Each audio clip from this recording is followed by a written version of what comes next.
Buenas tardes compañeros, en este tema le vamos a hablar sobre los diagramas de entidad de relación. ¿Qué son los diagramas de entidad de relación? Es una herramienta para el modelado de datos de un sistema de información, sus interrelaciones y propiedades.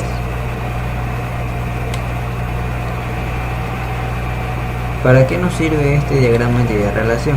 Este diagrama de entidad de relación pretende visualizar los objetos que pertenecen a la base de datos como las entidades, las cuales tienen unos atributos y se vinculan mediante relaciones. Aunque siguen siendo utilizados los diagramas de entidad de relación, van cayendo en el desuso debido a la progresiva implantación del lenguaje unificado de modelado, más conocido como UML.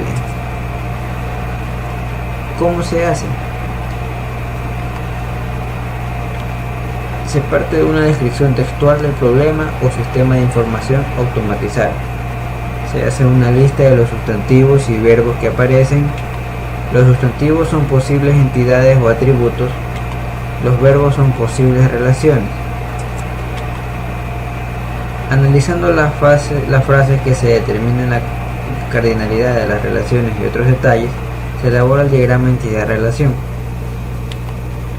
Se completa el modelo con listas de atributos y una descripción de otras restricciones que no se pueden reflejar en el diagrama.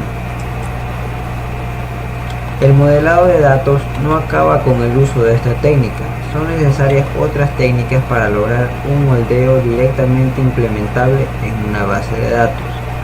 Dado lo rudimentario de esta técnica, se necesita cierto entrenamiento y experiencia para lograr buenos modelos de datos.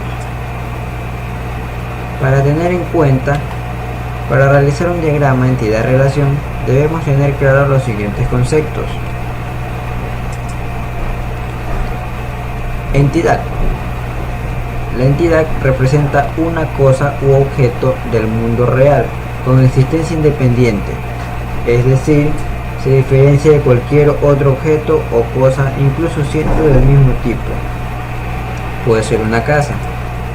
En el conjunto de entidades, una base de datos puede ser modelada como conjunto de entidades y relación entre entidades. Una entidad es un objeto que existe y es distinguible de otros objetos. Un ejemplo de esto puede ser una persona específica, una compañía, un evento o una planta. Las entidades también tienen atributos. Ejemplo, las personas tienen nombre, dirección, cédula. Un conjunto de entidades es un conjunto de entidades del mismo tipo que comparten las mismas propiedades. Ejemplo, un conjunto de personas, compañías, árboles, días festivos, días de la semana. Las entidades se representan con un rectángulo y en su interior el nombre de la entidad. Los ejemplos más habituales de entidades son las facturas, las personas, los empleados. Ahora tenemos a los atributos. Los atributos son las propiedades que describen a cada entidad en un conjunto de entidades. Un conjunto de entidades dentro de una entidad tiene valores específicos asignados para cada uno de sus atributos. De esta forma es posible su identificación unequívoca, es decir, que son únicos. Ejemplos.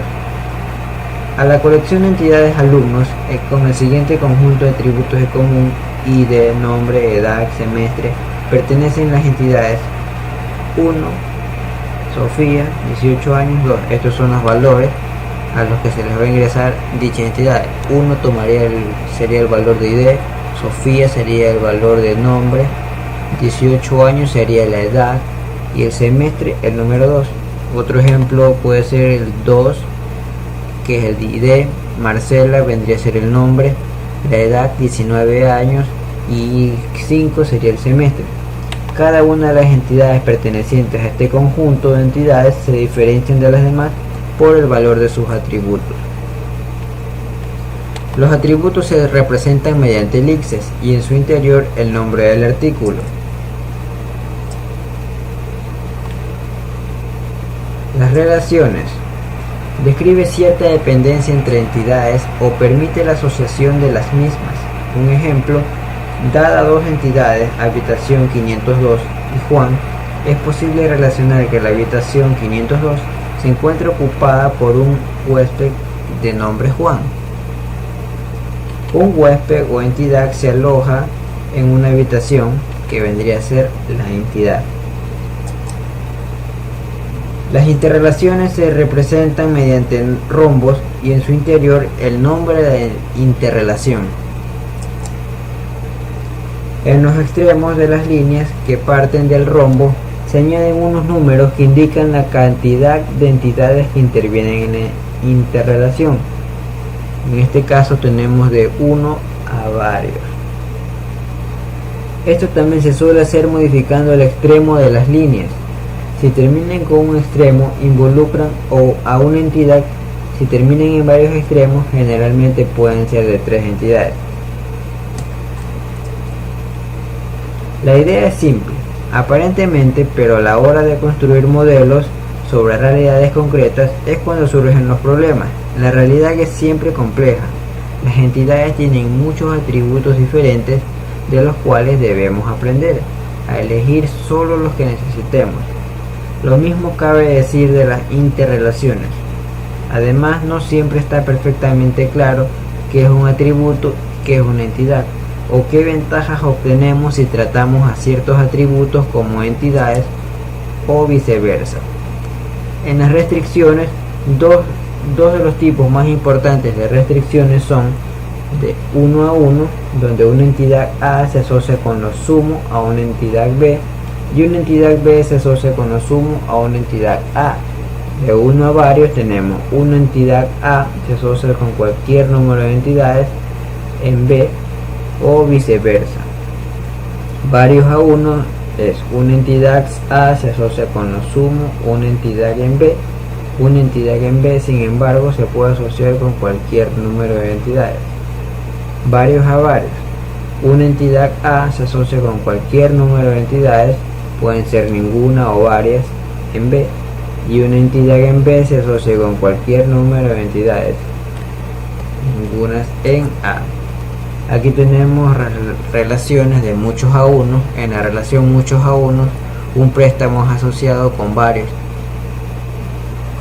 clientes vía borrower. Un cliente es asociado con a lo más un préstamo vía borrower. Aquí tenemos el diagrama con las entidades y las relaciones. Las entidades serían los rombos, las relaciones serían los rombos, los atributos o las características serían los elixes y las relaciones serían las líneas. Una relación de uno a muchos. En la relación de uno a muchos, un préstamo es asociado con a lo más un cliente vía borrower, un cliente es asociado con varios. Asimismo tenemos las relaciones, los atributos, las entidades. Tenemos una relación de muchos a muchos, un préstamo es asociado con varios clientes vía borrower, un cliente es asociado con varios préstamos vía borrower. Asimismo tenemos las entidades, tenemos las relaciones y tenemos los atributos. En lo que es las claves, una superclave es un conjunto de entidades, es uno o más atributos cuyos valores únicos determinan cada entidad. Una clave candidata de un conjunto de entidades es una superclave mínima. Customer ID sería una clave candidata para customer. Customer en este caso es empleado.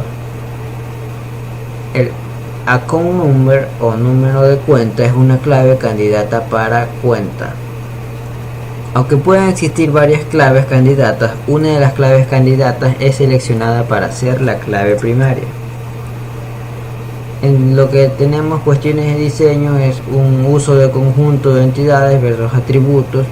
La elección depende de la estructura de la empresa a ser modelada y de la semántica asociada con el atributo en cuestión. El uso de conjuntos de entidades versus el conjunto de relaciones. La posible guía es designar un conjunto de relaciones para describir una acción que ocurre entre entidades. El conjunto de relaciones binarias versus binarios, aunque es posible reemplazar cualquier conjunto de relaciones no binarios por un número de conjuntos de relaciones binarias. Un conjunto de relaciones binarias muestra más claramente que varias entidades participan en una relación simple. ¿Cuándo poner atributos en las relaciones? El conjunto de entidades débiles es cuando un conjunto de entidades que no tiene una clave principal es llamado conjunto de entidades débiles. La existencia de un conjunto de entidades débil depende de la existencia de un conjunto de entidades identificadoras, es decir, que debe ser relacionada con el conjunto de entidades identificadoras vía una relación de uno a muchos, total desde la entidad identificadora hacia el conjunto de entidades débiles. El discriminador o clave parcial de un conjunto de entidades débiles es el conjunto de atributos que distingue entre todas las entidades del conjunto de entidades débiles.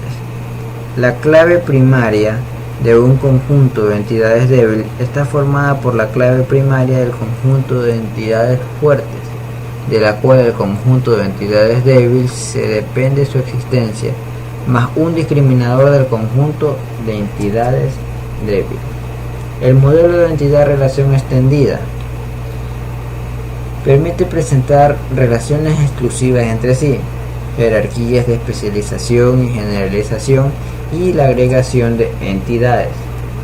Un ejemplo de diagrama entidad-relación sería que cuando nos enfrentamos al siguiente problema que debemos modelar. Se trata de una base de datos que debe almacenar la información sobre varias estaciones meteorológicas en una zona determinada. De cada una de ellas recibiremos y almacenaremos un conjunto de datos cada día: temperatura máxima y mínima, precipitaciones en litros sobre metros cuadrados, velocidad del viento máxima y mínima y humedad máxima y mínima. El sistema debe ser capaz de seleccionar, añadir o eliminar estaciones. Para cada una almacenaremos su situación geográfica, longitud, latitud, identificador y altitud. Ya tenemos la descripción del proceso, así que pasemos al segundo paso: identificar los conjuntos de entidades. A primera vista tenemos dos conjuntos de entidades, estaciones y muestras. Podríamos haber usado solo un conjunto, el de las muestras, pero nos dicen que debemos ser capaces de seleccionar, añadir y borrar estaciones, de modo que parece que tendremos que usar un conjunto de entidades para ellas. El segundo es identificar el conjunto de interrelaciones. Las relaciones son más simples, ya que solo hay una. Cada estación estaría interrelacionada con varias muestras en una relación de 1 a varios. Lo siguiente es trazar el primer diagrama. Aquí se encuentra la entidad estación, que tiene un atributo toma y tiene una cardinalidad de 1 a muchos. Luego identificamos los atributos.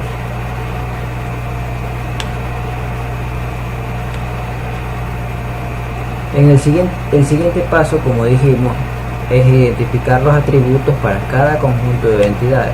Para las muestras tendremos que elegir los que nos da el enunciado: temperatura máxima y mínima, precipitaciones, velocidades del viento máxima y mínima, humedad máxima y mínima. Además hay que añadir la fecha de la muestra. Lo siguiente, para las estaciones también nos dicen qué atributos necesitamos: identificador, latitud, longitud y altitud. El diagrama final sería este. La entidad estación, que tiene relaciones con el atributo o las características identificador, latitud, longitud y altitud. Este tiene una relación de 1 a muchos con la muestra. La muestra tiene los siguientes atributos, que son la fecha, la temperatura máxima, la temperatura mínima, las precipitaciones, la humedad máxima y todo el resto de variables que nombramos anteriormente.